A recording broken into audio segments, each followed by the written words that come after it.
हम कामयाब, हम होंगे होंगे कामयाब, हम होंगे कामयाब, हम होंगे कामयाब।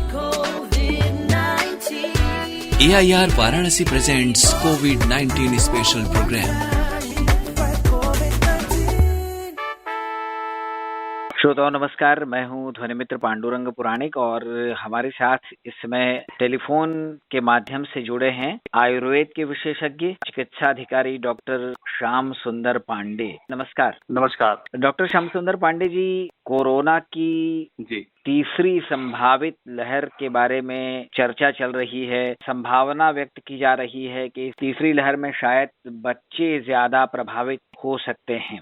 तो बच्चों को बचाने की दृष्टि से निश्चित रूप से हमारा जो पारंपरिक आयुर्वेद है उसमें जरूर ऐसे कुछ उपाय होंगे जिनसे बच्चों का बचाव भी हो, बच्चों की इम्यूनिटी बढ़े और वो स्वस्थ रहें, क्योंकि बच्चे हमारे आने वाले कल के नागरिक हैं, तो उनका संरक्षण करना, उनके बचाव हेतु उपायों को अपनाना ये हमारा दायित्व बनता है। तो आयुर्वेद की दृष्टि से डॉक्टर साहब क्या ऐसा कुछ विशेष है जो आप हमारे श्रोताओं को बताना चाहते हैं? बिल्कुल, देखिए पांडुरंग जी, मैं सबसे पहले ये बताना चाहता हूँ कि जो हमारा आयुर्वेद है वो स्वस्थ से स्वास्थ्य रक्षण, वो किसी भी व्यक्ति के स्वास्थ्य की रक्षा, उसका जो है पहला उद्देश्य है। प्रिवेंटिव एस्पेक्ट हमारा बहुत अच्छा है। तो बच्चों के लिए जो है इस कोरोना की तीसरी लहर जो संभावित है उसमें हम लोगों का एक बहुत पुराना जो है महर्षि कश्यप ने स्वर्ण प्राशन संस्कार जो है पहले होता था। जैसे पहले क्या था, आज से 2000-3000 वर्ष पूर्व टीके की खोज थी नहीं।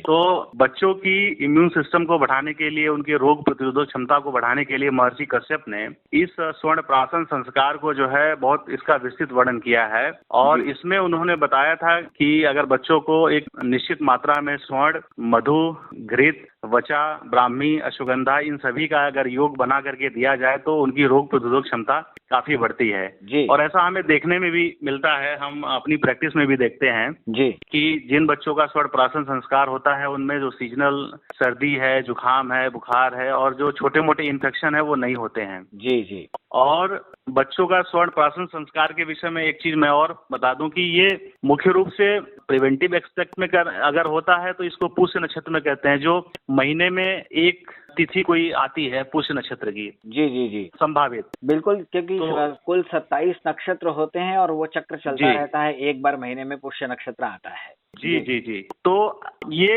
एक मतलब कॉमन है, क्योंकि अभी पेंडेमिक है, इन्फेक्शन फैला हुआ है, तो चिकित्सक के परामर्श से इस स्वर्ण प्राशन को हम लोग 2 हफ्ते से 4 हफ्ते तक कर सकते हैं। और उसमें चिकित्सक जो है बच्चे का जो है ध्यान रखते हुए, बच्चे का बल कितना है, उसकी अग्नि कैसी है, उसको कितनी आवश्यकता है, उस हिसाब से बच्चे का जो है स्वर्ण प्राशन वो कराता है। डॉक्टर श्याम सुंदर पांडे जी, स्वर्ण प्राशन की बात आपने की, तो इसमें बच्चों की उम्र भी ध्यान में रखी जाती है? जी देखिए, इसमें अगर बच्चा जनरली स्वस्थ है और उसको कोई छोटी बीमारी जैसे सर्दी, जुकाम, बुखार इत्यादि नहीं है तो हम जो है उसको 6 महीने से 14 वर्ष तक के सभी जो बच्चे हैं उनका हम स्वर्ण प्राशन करा सकते हैं। जो निर्धारित स्वर्ण प्राशन की मात्रा होती है छोटे बच्चों में वो कम होती है, जैसे जैसे बच्चा बड़ा होता है उसकी मात्रा जो है बढ़ती जाती है।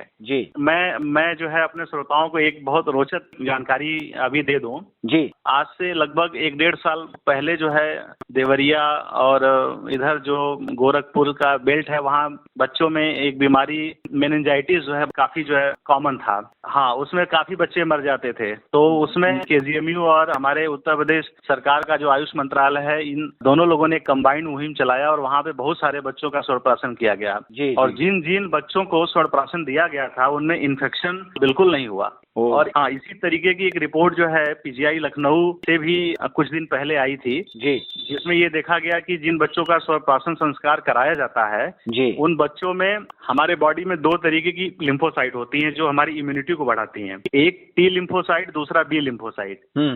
तो ये एक सेल मेडिएटेड इम्यूनिटी के लिए रिस्पॉन्सिबल होता है, दूसरा ह्यूमरल। तो ये जब स्वर्ण प्राशन संस्कार जिन बच्चों का कराया गया, ये देखा गया कि T सेल्स और B सेल्स की मात्रा ऐसे बच्चे जिनका स्वर्ण प्राशन नहीं कराया गया था उनके मुकाबले बहुत ज्यादा था। जो हमारी शरीर में जो एंटीबॉडी बनती है, तो ये प्रमाणिक है और ये बिल्कुल 100% जो है इसका प्रभाव है और जिन बच्चों को स्वर्ण दिया जाता है वो अन्य बच्चों से उनका शारीरिक, मानसिक, बौद्धिक स्तर बहुत ज्यादा अच्छा होता है। जी जी, बहुत अच्छी बात आपने कही डॉक्टर श्याम सुंदर पांडे जी। काशी में यानी बनारस के लिए हम बात करें तो बनारस में आसपास के लोगों के लिए, बनारस के लोगों के लिए ये सुविधा कहाँ उपलब्ध है? जी, ये मैं आपको बता दूं, यहाँ पे हमारे यहाँ बनारस में 2 मेडिकल कॉलेज हैं, काशी हिंदू विश्वविद्यालय और संपूर्णानंद संस्कृत विश्वविद्यालय है। यहाँ पे आयुर्वेद विभाग है। जी जी। तो यहाँ के कौमारभृत विभाग में जैसा मेरी जानकारी में है कि यहाँ स्वर्ण प्राशन हर पुष्य नक्षत्र में बच्चों का किया जाता है। जी जी। और जो सरकार की तरफ से निःशुल्क है। वाह। तो जो भी गार्जियन अगर वो अपने बच्चों का स्वर्ण प्राशन कराना चाहते हैं जी, वो यहाँ पे संपर्क करके अपना रजिस्ट्रेशन करा लें और अपने बच्चों का स्वर्ण प्राशन करा सकते हैं। जी, तो इससे निश्चित रूप से उनके बच्चे स्वस्थ रहेंगे और उनका विकास होगा और जो कोरोना जैसी जो ऐसी बीमारियां हैं जो बहुत गंभीर स्वरूप ले लेती हैं। अपने श्रोताओं से एक गुजारिश मैं और करूंगा, जब तक बच्चों के लिए कोई वैक्सीन नहीं आती है जी तब तक इस आयुर्वेदिक वैक्सीन, हम इसको आयुर्वेदिक वैक्सीन का नाम देंगे, जो बहुत ब्रॉड स्पेक्ट्रम है। जी, ये स्वर्ण प्राशन संस्कार है, इसको जरूर करवाएं। जी। तो निश्चित रूप से हमें लगता है कि जितने भी अभिभावक ये हमारी इस बातचीत को सुन रहे होंगे निश्चित रूप से जागरूक होंगे और जो एक स्वर्ण प्राशन के रूप में वैक्सीन आपने जैसा कि नाम दिया वो उपलब्ध है, तो उसके लिए प्रयास करें, संपर्क करें और उसका लाभ लें ताकि बच्चे सुरक्षित हों और स्वस्थ रहें और आने वाली किसी भी बीमारी से, किसी भी संक्रमण से वो बचे रह सकें। बहुत ही उपयोगी बात आपने बताई है।